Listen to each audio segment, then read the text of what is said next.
अपने बेटे की दोस्त अंजलि के जीवन की एक प्यारी सी कहानी।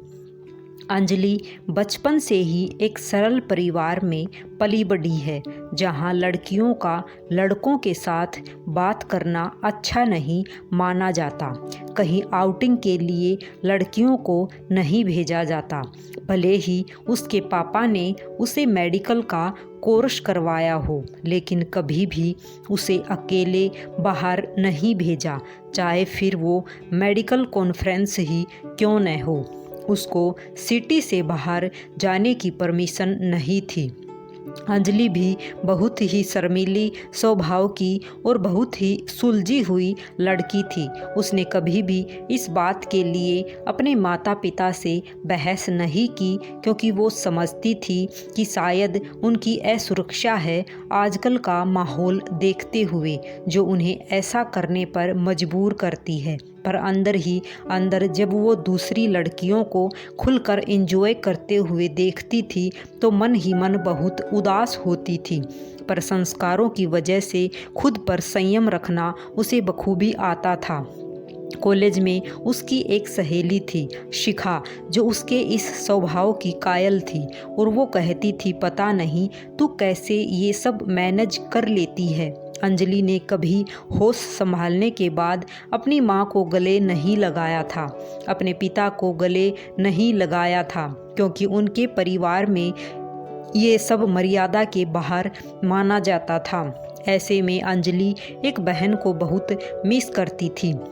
एक बार एक सहेली की शादी में जाने के लिए अंजलि ने बहुत जिद की, पर उसको इजाज़त नहीं मिली, क्योंकि उसके लिए उसे एक पूरी रात अपने कॉलेज वालों के साथ शहर से बाहर रहना पड़ता, जिसके लिए उसे कभी परमिशन नहीं मिल सकती थी।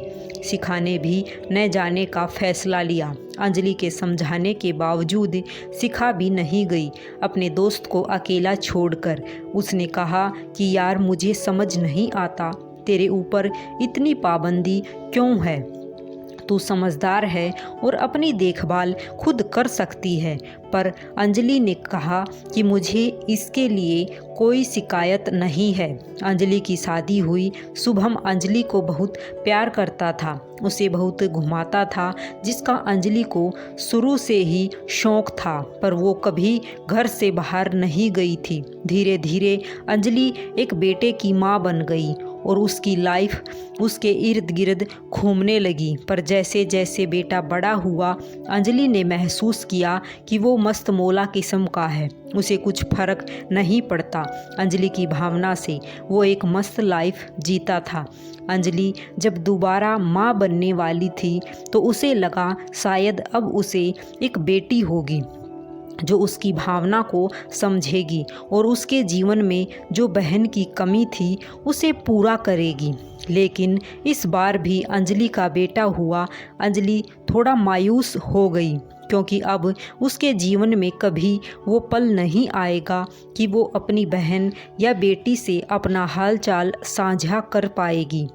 अंजलि ने ये एक्सेप्ट कर लिया था कि लड़के थोड़े मस्त मौला किस्म के होते हैं और ये भी ऐसा ही होगा, लेकिन वो बिल्कुल उसका उल्टा निकला। वो अपनी माँ को इतना प्यार करता था कि जब उसके नन्हे नन्हे हाथ अंजलि का चेहरा अपने हाथों में भर लेते थे तो अंजलि की आंखों से आंसू छलक उठते थे। जब उसकी छोटी छोटी बाहें उसके गले का हार बन जाती थी तो अंजलि को ऐसा लगता था कि शायद भगवान ने उसके जीवन में एक बहन की कमी पूरी कर दी, जो उसको गले लगाकर बोलती हो कि तुम चिंता मत करो, मैं हमेशा तुम्हें प्यार करूँगी। पहली बार जब अंजलि का छोटा बेटा स्कूल गया, वहाँ से रोता हुआ आया, तो कारण पूछने पर उसने बताया कि माँ, मुझे आपकी बहुत याद आ रही थी। उस दिन अंजलि को ये एहसास हुआ कि शायद वो अपने बेटे की पहली दोस्त है जिसे वो बहुत चाहता है, और अंजलि ने भगवान का शुक्रिया किया कि जिस प्यार के लिए वो तरसती थी, शायद भगवान ने रूप बदलकर वो उसकी झोली में डाल दिया है। अगर कहानी पसंद आई हो तो चैनल को सब्सक्राइब करें। राधे राधे।